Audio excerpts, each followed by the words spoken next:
Assalamualaikum warahmatullahi wabarakatuh. Perkenalkan, nama saya Siti Nurbilgis dari Prodi Manajemen dengan nomor NIM 289235996. Di sini saya akan mempresentasikan UTS Pengantar Ekonomi Makro dengan judul Penentuan Kegiatan Ekonomi, Pandangan Klasik, Keynes dan Pendekatan Masa Kini dengan dosen pengampu Bapak Hendra Permadi, ST.MM. Ahli-ahli ekonomi yang tergolong mazhab klasik berkeyakinan perekonomian pada umumnya akan selalu mencapai tingkat penggunaan tenaga kerja penuh.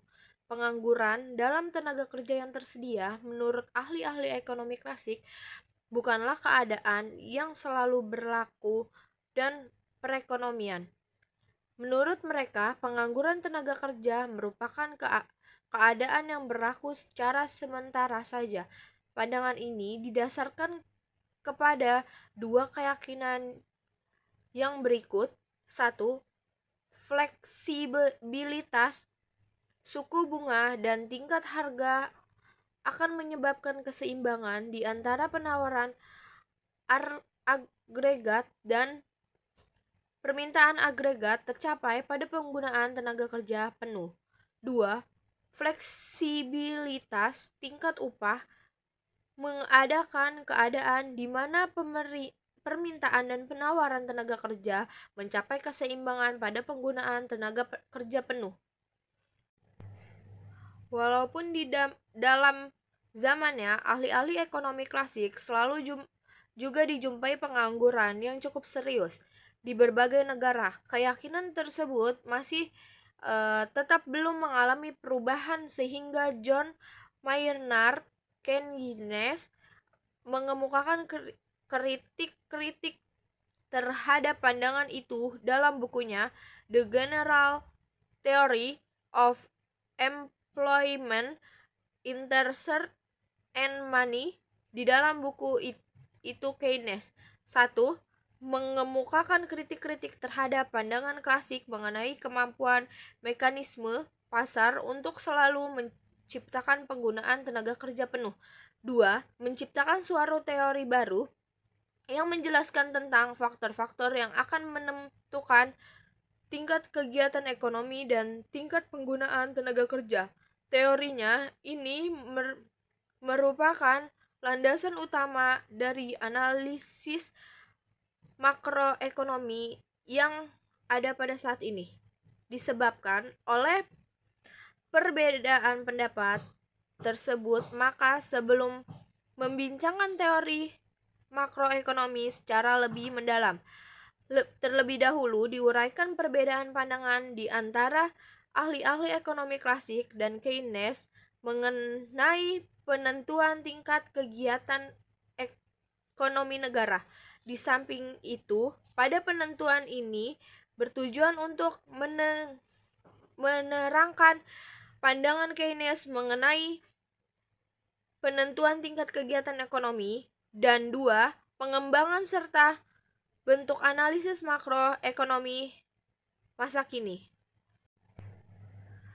Pandangan ahli ekonomi klasik. Menurut pendapatan ahli-ahli ekonomi klasik, dalam suatu perekonomian yang diatur oleh mekanisme pasar, tingkat penggunaan tenaga kerja penuh akan selalu tercapai.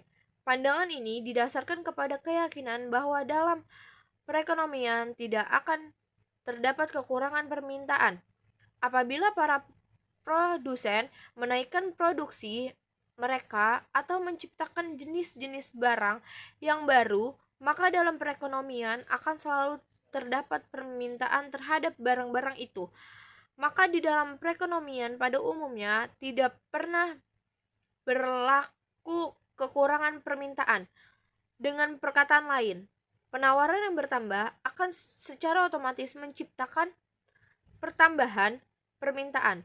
Keyakinan ahli-ahli ekonomi klasik bahwa penawaran akan selalu menciptakan permintaan dapat dengan jelas dilihat dari pandangan Jean Baptiste Say tahun 1967 sampai 1832. Seorang ahli ekonomi klasik bangsa Prancis, ia mengatakan, penawaran menciptakan sendiri permintaan terhadapnya, atau supply creator its own demand. Menurut pendapatnya, dalam setiap perekonomian jarang sekali terjadi masalah kelebihan produksi. Masalah kelebihan produksi, apabila hal ini terjadi, adalah masalah sementara. Mekanisme pasar akan membuat penyesuaian-penyesuaian sehingga akhirnya jumlah produksi akan turun di sektor-sektor yang mengalami kelebihan produksi dan akan naik di sektor-sektor di mana permintaan terhadap produksi mereka sangat berlebihan. Berdasarkan kepada pandangan seperti ini, ahli-ahli ekonomi klasik berkeyakinan bahwa di dalam suatu perekonomian sering sekali ada keadaan di mana jumlah keseluruhan penawaran barang-barang dalam perekonomian, penawaran agregat pada pengguna tenaga kerja penuh akan selalu diimbangi oleh keseluruhan permintaan terhadap barang-barang tersebut. Permintaan agregat yang sama besarnya, oleh karenanya kekurangan pemerintahan tidak akan berlaku. Corak kegiatan ekonomi subsisten. Kebenaran pendapat ini tidak dapat disangkal dalam suatu perekonomian yang terdiri dari dua sektor di mana penerima-penerima pendapatan tidak menabung dan para pengusaha tidak menanam modal. Dalam masyarakat yang seperti itu, sirkulasi aliran pendapatan adalah seperti yang digambar dalam gambar 3.1 dalam perekonomian. Seperti itu, nilai produksi yang diciptakan sektor perusahaan akan selalu sama dengan nilai seluruh pengeluaran yang dilakukan oleh rumah tangga. Untuk menghasilkan barang dan jasa, sektor perusahaan harus menggunakan faktor-faktor produksi. Seperti telah dimaklumi, seluruh faktor produksi itu berasal dari sektor rumah tangga. Oleh sebab itu, keseluruhan pendapatan yang diterima oleh faktor-faktor produksi, yaitu gaji dan upah yang diterima tenaga kerja, bunga ke atas modal yang dipinjamkan, sewa untuk diperoleh dari tanah dan harta, dan keuntungan pengusahaan merupakan pendapatan sektor rumah tangga. Nilai seluruh produksi sektor perusahaan adalah sama dengan jumlah seluruh pendapatan yang diterima oleh faktor-faktor produksi. Dengan demikian, nilai seluruh produksi dalam perekonomian adalah sama dengan nilai aliran satu, yaitu nilai seluruh pendapatan yang diterima sektor rumah tangga. Di samping sebagai penyediaan faktor-faktor produksi, sektor rumah tangga merupakan pula konsumen dari barang dan jasa yang diproduksikan oleh sektor perusahaan. Maka sektor rumah tangga akan melakukan pembelian atau pembelanjaan ke atas barang dan jasa yang diproduksikan sektor perusahaan. Hal ini juga telah diterangkan sebelum ini. Di dalam perekonomian subsisten tidak terdapat penambungan. Ini berarti seluruh pendapatan sektor rumah tangga akan dibelanjakan. Pendapatan yang mereka terima, yaitu seperti yang ditunjukkan oleh aliran satu, akan digunakan untuk membeli barang dan jasa. Lihat aliran 2, oleh karena rumah tangga tidak menabung, nilai pengeluaran rumah tangga aliran 2 adalah sama dengan nilai pendapatan aliran 1. Dan apabila sektor perusahaan menaiki produksinya, maka pendapatan faktor-faktor produksi dan seterusnya, pendapatan sektor rumah tangga akan mengalami kenaikan yang sama besarnya dengan nilai produksi sektor perusahaan. Karena sektor rumah tangga tidak melakukan penambungan, pengeluaran sektor rumah tangga akan mengalami kenaikan yang sama besarnya dengan kenaikan nilai keseluruhan produksi. Sekiranya sektor produksi menggunakan seluruh faktor produksi yang ada dalam perekonomian, pengeluaran sektor rumah tangga akan sama dengan nilai produksi yang diciptakan oleh faktor-faktor produksi tersebut. Keadaan ini yaitu keadaan di mana pengeluaran sektor rumah tangga akan selalu sama dengan nilai barang dan jasa yang diproduksi dalam perekonomian itu pada waktu penggunaan tenaga kerja tercapai, akan menjamin berlakunya tingkat penggunaan tenaga kerja penuh di dalam jangka panjang. Telah dikatakan bahwa gambaran dari sirkulasi aliran pendapatan seperti yang ditunjukkan dalam gambar 3.1 adalah gambaran yang sangat sederhana mengenai aliran-aliran pendapatan yang berlaku dalam suatu perekonomian. Aliran-aliran pendapatan yang seperti itu sifatnya hanya terdapat dalam perekonomian subsisten, di mana kegiatan perdagangan sangat terbatas dan pada umumnya dilakukan secara barter, tidak menggunakan uang. Hanya dalam perekonomian subsisten, para penerima pendapatan tidak melakukan penabungan. Mereka akan selalu menggunakan keseluruhan pendapatan yang mereka terima untuk memperoleh barang-barang kebutuhan mereka. Corak kegiatan perekonomian modern. Dalam perekonomian yang lebih maju, penerimaan-penerimaan pendapatan akan menyisihkan sebagai pendapatan mereka untuk ditabung. Tabungan ini akan dipinjamkan kepada para pengusaha dan mereka akan menggunakan tabungan itu untuk investasi, yaitu melakukan pembelian barang-barang modal. Investasi akan menambah jumlah barang-barang modal yang tersedia dan meninggikan kemampuan perekonomian untuk menghasilkan barang-barang kebutuhan masyarakat. Sebagai balas jasa kepada kesediaan para penerimaan pendapatan untuk menabung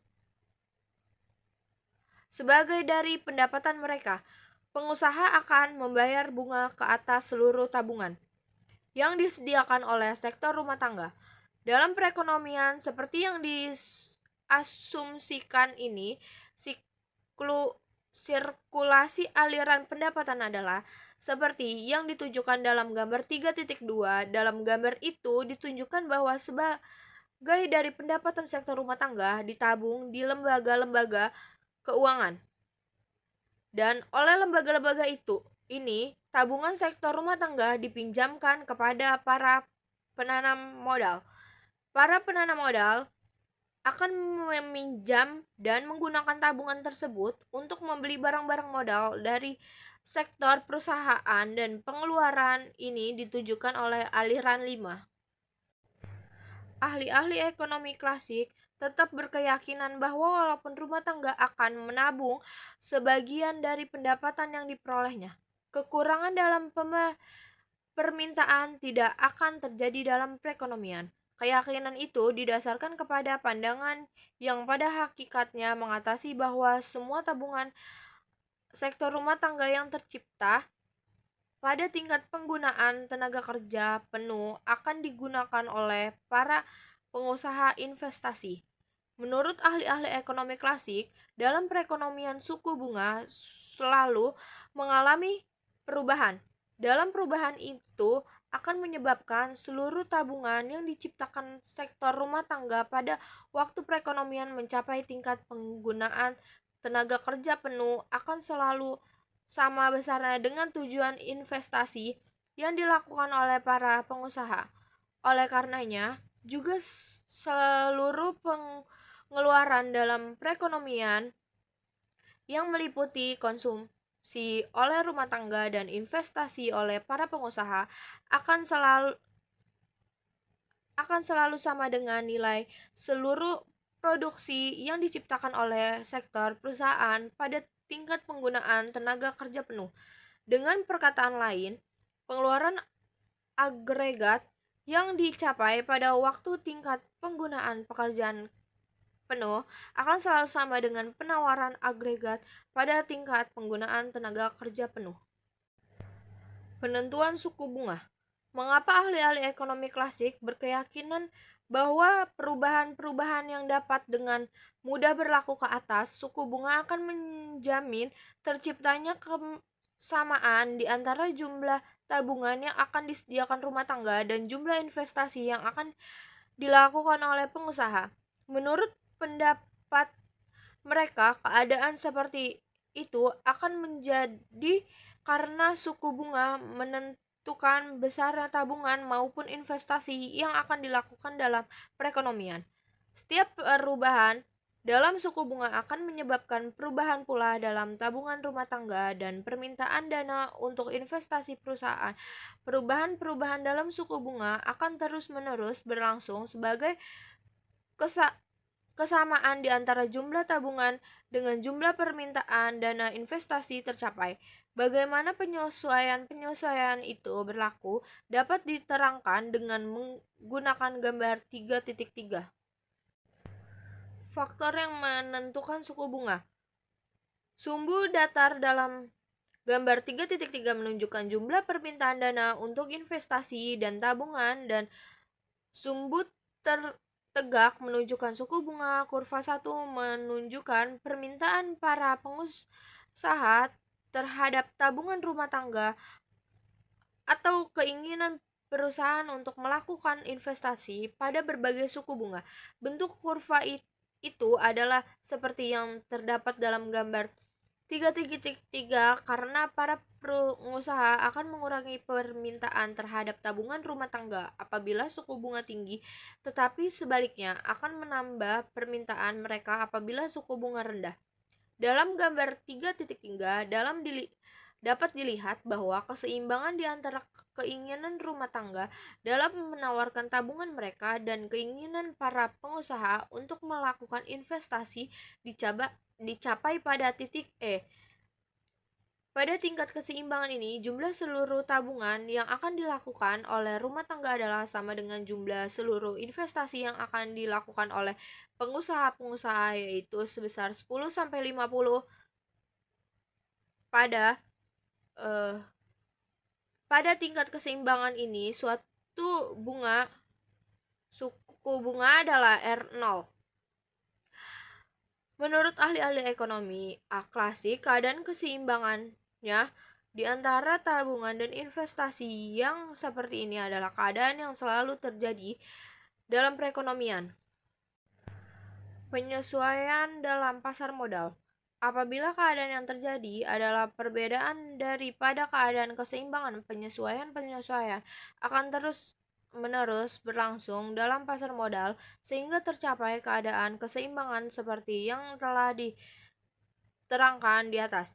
Apabila suku bunga lebih tinggi dari R0, misalnya R1, jumlah tabungan yang ditawarkan oleh rumah tangga adalah lebih besar dari jumlah yang ingin diinvestasikan para pengusaha.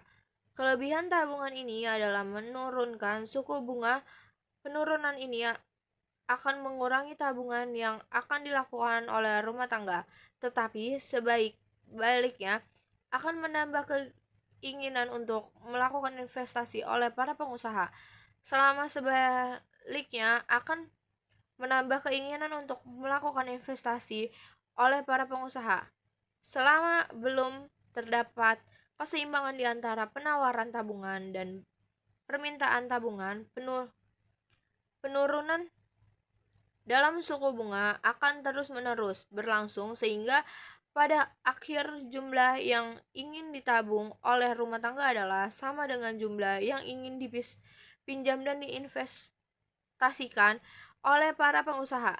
Dalam keadaan seperti ini, suku bunga tidak akan mengalami perubahan lagi dan tingkat keseimbangan antara tabungan dan permintaan dana untuk investasi tercapai. Fleksibilitas upah dan kegiatan ekonomi. Keyakinan ahli-ahli ekonomi klasik bahwa pada umumnya perekonomian akan mencapai tingkat penggunaan tenaga kerja penuh didasarkan pula kepada satu keyakinan lain, yaitu apabila terjadi pengangguran, mekanisme pasar menciptakan penyesuaian dalam pasar tenaga kerja sehingga akhirnya pengangguran dapat dihapuskan. Oleh karenanya, pengangguran bukanlah satu keadaan yang selalu terjadi dalam perekonomian. Apabila dalam perekonomian terdapat pengangguran, para pengangguran akan bersedia bekerja pada tingkat upah yang lebih rendah dari yang berlaku di pasar. Keadaan ini menimbulkan kekuatan-kekuatan yang akan menurunkan tingkat upah, dan penurunan dalam tingkat upah ini akan memperluas tingkat kegiatan ekonomi. Di dalam analisis mereka, ahli-ahli ekonomi klasik berkeyakinan: satu, para pengusaha akan selalu mencari keuntungan yang maksimum. Dua, keuntungan maksimum akan dicapai pada keadaan di mana upah adalah sama dengan produksi fisik marginal. Penentuan tingkat kegiatan perekonomian disebabkan oleh dua keyakinan yang diterangkan di atas, yaitu fleksibilitas suku bunga menyebabkan penawaran agregat pada penggunaan tenaga kerja penuh akan selalu sama dengan pengeluaran agregat, dan fleksibilitas tingkat upah akan menyebabkan keuntungan maksimum akan dicapai apabila semua tenaga kerja digunakan. Maka ahli-ahli ekonomi klasik berpendapat perekonomian akan beroperasi pada kesanggupan yang paling maksimum, yaitu mencapai tingkat penggunaan tenaga kerja penuh. Kemampuan sektor perusahaan dalam menghasilkan barang dan jasa sangat tergantung kepada jumlah dan kualitas faktor-faktor produksi yang tersedia dalam perekonomian tersebut. Dengan demikian, tingkat kegiatan ekonomi negara akan ditentukan oleh: satu, jumlah barang modal yang tersedia dan digunakan dalam perekonomian. Dua, jumlah dan kualitas tenaga kerja yang tersedia dalam perekonomian. Tiga, jumlah dan tenaga kekayaan alam yang digunakan. Empat, tingkat teknologi yang digunakan. Kritik Keynes terhadap pandangan klasik. Menyadari kelemahan analisis yang dilakukan oleh ahli-ahli ekonomi klasik merupakan dorongan penting kepada Keynes untuk melakukan suatu pendekatan baru di dalam menelaah: satu, pola kegiatan ekonomi masyarakat, dan dua, bagaimana tingkat kegiatan ekonomi dan tingkat produksi nasional yang dicapai ditentukan. Keynes berpendapat penggunaan tenaga kerja penuh adalah keadaan yang jarang terjadi, dan hal itu disebabkan karena kekurangan permintaan agregat yang ada dalam perekonomian. Perbedaan pendapat yang sangat bertentangan di antara Keynes dengan ahli-ahli ekonomi klasik ini bersumber dari perbedaan pendapatan mereka dalam dua persoalan berikut. Satu, faktor-faktor yang menentukan tingkat tabungan, tingkat investasi, dan suku bunga dalam perekonomian. Dua, sifat-sifat perkaitan di antara tingkat upah dengan penggunaan tenaga kerja oleh para pengusaha. Penentuan tabungan dan investasi pandangan Keynes. Keynes tidak sependapat dengan pandangan ahli-ahli ekonomi klasik yang menyatakan bahwa tingkat tabungan maupun investasi sepenuhnya ditentukan oleh suku bunga, dan perubahan dalam suku bunga akan menyebabkan tabungan yang tercipta pada tingkat penggunaan tenaga kerja penuh akan selalu sama dengan investasi yang dilakukan oleh para pengusaha penentu tabungan.